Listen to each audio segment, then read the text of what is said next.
আসসালামু আলাইকুম। যারা আমার চ্যানেলের পাশে আছেন সবাইকে সালাম, আদাব, নমস্কার।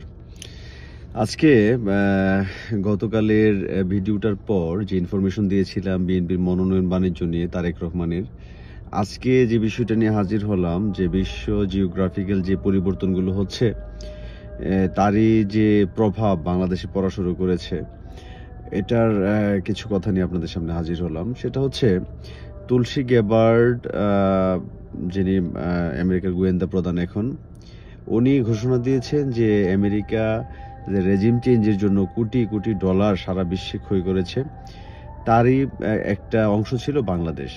দ্যাট মিনস যেটাকে বলা হয় মেটিকুলাস প্ল্যান। তো এইসব প্ল্যান থেকে ডিপ স্টেটের যে কারিশমা, সেগুলোতে কোটি কোটি ডলার খরচ থেকে তারা এখন বের হয়ে আসতে চাচ্ছে। সেই জন্য তুলসী গ্যাবার্ড এর পক্ষ থেকে যে যে আমেরিকা বাংলাদেশের যে দূতাবাসের প্রধান ছিল ট্রেসি গ্যাবারসন, তার মাধ্যমে ইউনুসকে জানিয়ে দেওয়া হয়েছে যে আমেরিকা এখন আর এইসব নোংরামির মধ্যে নাই। আমেরিকা তার থেকে বের হয়ে আসতে যাচ্ছে। কথা, ইউএস ফান্ডের যে টাকাগুলো আসতেছিল সেটাও বন্ধ।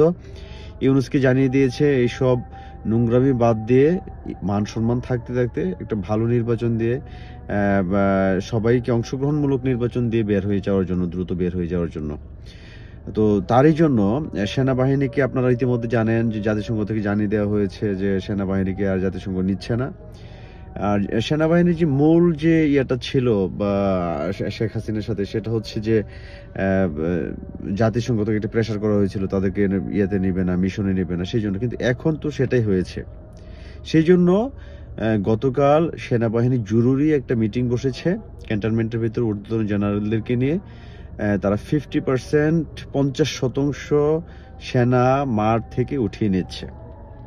তো বুঝতে পারতেছেন যে চাপটা কোন লেভেলে আসলে এই সিদ্ধান্ত নেয়।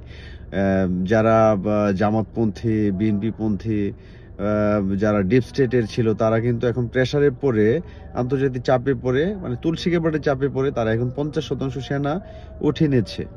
আবার আওয়ামী লীগ এখন মাঠ দখলের ঘোষণা দিয়েছে। সবকিছুর একটা যোগসূত্র কিন্তু রয়েছে। ইন্ডিয়া তাদের আকাশপথ বন্ধ করে দিয়েছে। কুড়িগ্রামের দিক দিয়ে অনেক জায়গা দখল টকলের কথাও শোনা যাচ্ছে। তো সেনাবাহিনী এখন ভিক্ষা দেমা কুত্তা সামলা একটা কথা আছে, এইরকম অবস্থায় পড়ে গেছে। তো সেই জন্য সেনা উঠে চলে যাচ্ছে, আওয়ামী লীগ মাঠ দখলের ঘোষণা দিচ্ছে। এবং যতটুকু আমার ধারণা যে আওয়ামী লীগের একটা ইউনিটের মায়ের সামলানোর মতো ক্ষমতা এনসিপির নাই।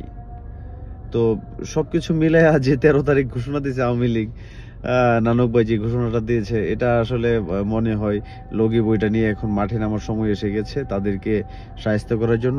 আর আসিফ মাহমুদ সজীব ভুইয়া যে রক্ষী বাহিনী, 13,000 রক্ষী বাহিনী ও সশস্ত্র রক্ষী বাহিনী গঠন করেছে, সেসব তথ্য নিয়ে আপনাদের সামনে একটা ভিডিও নিয়ে হাজির হব। একটা সশস্ত্র পাকিস্তানপন্থী যে অস্ত্রগুলো এসেছে বাংলাদেশি বিহারীদের মাধ্যমে, এই অস্ত্রগুলো দিয়ে তারা একটা জঙ্গি টাইপের, বাংলাদেশকে একটা জঙ্গি এবং দাঙ্গা লাগানোর জন্য 13,000 একটা রক্ষী বাহিনী গঠন করেছে এনসিপি যে কিশোর গ্যাংগুলোকে দিয়ে।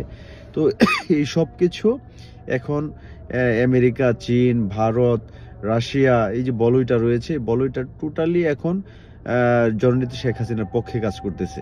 সেই জন্য বাংলাদেশের যে যতগুলো জরিপ হয়েছে, জামাতপন্থী জরিপ বলেন, বিএনপিপন্থী জরিপ, সকল জরিপে 50%, 48%, 55%, 45% জনসংখ্যা কিন্তু এখন বাংলাদেশে আওয়ামী লীগের উপর আস্থা রাখে, মানে মোট কথা জননেত্রী শেখ হাসিনার উপর আস্থা রাখে। সেই জন্য এখন সেনাবাহিনী মাঠ থেকে উঠে চলে যাচ্ছে।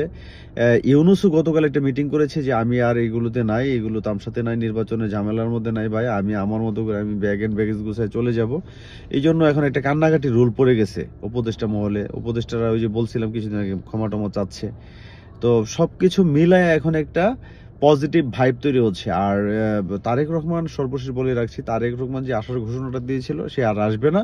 কারণ তার যে মনোনয়ন বাণিজ্যটা হওয়া দরকার ছিল, ব্যবসাটা এখন চাঙ্গা, ব্যবসা করা হয়ে গেছে, তার টাকা পয়সা কালেকশন অলরেডি হয়ে গেছে। সালাউদ্দিন ক্যাশিয়ার, সালাউদ্দিন সাহেব টাকা পয়সা নিয়ে আমেরিকা, লন্ডনে চলে গেছে। অতএব তারেক রহমানের এখন মোটামুটি আবার বছর 5 চলার মতো একটা ব্যবস্থা হয়ে গেছে। তো সেই জন্য আওয়ামী লীগের যারা আছেন সবাই ঐক্যবদ্ধ থাকুন, সবাই কর্মসূচি সফল করার জন্য মাঠে থাকুন। ইনশাল্লাহ জয় আমাদের সুনিশ্চিত। জয় বাংলা, জয় বঙ্গবন্ধু।